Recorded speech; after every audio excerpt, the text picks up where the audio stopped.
Hello കൂട്ടുകാരെ, ഇന്ന് നമ്മുടെ SSLC ക്ലാസ്സിലെ ബിൻതി ലടിക്കിയാം സില ബിൻതി ലടിക്കിയാം എന്ന കവിതയിലെ ഒരു വിശ്ലേഷണാത്മക ടിപ്പണിയാണ് ഇവിടെ എക്സ്പ്ലനേഷൻ ചെയ്യാൻ പോകുന്നത്. SSLC പരീക്ഷയ്ക്ക് ഇമ്പോർട്ടൻ്റ് ആയ ക്വസ്റ്റ്യൻ ആണ്. അതിലെ ഫസ്റ്റ് പാരഗ്രാഫാണ് ഇവിടെ പറയുന്നത്. അടുത്ത പാരഗ്രാഫ് അടുത്ത വീഡിയോ ആയിട്ട് വരും. മൂന്നാമത്തെ പാരഗ്രാഫ് മൂന്നാമത്തെ വീഡിയോ ആയിട്ടും വരും. അപ്പോൾ എല്ലാവരും ശ്രദ്ധിച്ച് പഠിക്കുക. SLC പരീക്ഷ മോഡൽ ആരംഭിക്കാറായി. ഇനി നമുക്ക് SLC പരീക്ഷ മാർച്ചിലാണ് സ്റ്റാർട്ട് ചെയ്യുന്നത്. അപ്പോൾ ഈ ക്വസ്റ്റ്യൻ ഇമ്പോർട്ടൻ്റ് ആണ്. അപ്പോൾ ഇതിൻ്റെ എക്സ്പ്ലനേഷൻ നോക്കാം. കവിതയ്ക്ക് വിശ്ലേഷണാത്മക ടിപ്പണിയിലേക്ക്. ഈ കവിതയുടെ വിശ്ലേഷണാത്മകമായ ടിപ്പണി എഴുതാനാണ് പറഞ്ഞിട്ടുള്ളത്. ഉത്തരം നോക്കാം. श्री एकांत श्रीवास्तव ഹിന്ദി സാഹിത്യക്ക് ലേഖകോ മേ പ്രമുഖ് ഹെ. അതായത് ടിപ്പണി എഴുതുമ്പോൾ ഫസ്റ്റ് പാരഗ്രാഫായിട്ട് ആ കവിതയുടെ ലേഖകനെ കുറിച്ച് എഴുതണം.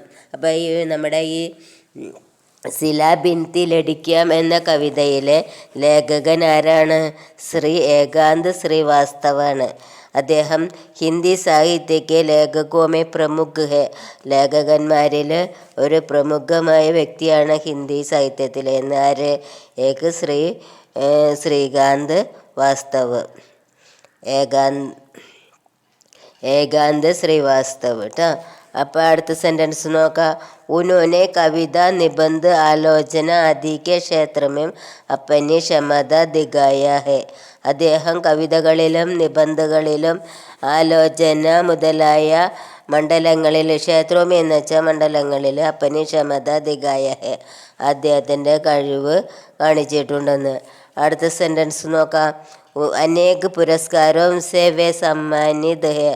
അദ്ദേഹത്തിന് വളരെയധികം പുരസ്കാരങ്ങളൊക്കെ കിട്ടിയിട്ടുണ്ടെന്ന്. ഉൻകി ഏക്ക് പ്രമുഖ കവിത ഹെ. അദ്ദേഹത്തിൻ്റെ ഒരു പ്രമുഖ കവിതയാണ് നമ്മുടെ SLC പരീക്ഷയ്ക്ക് പഠിക്കാനുള്ള സില ബിൻതി ലടിക്കിയാം എന്നുള്ളത്.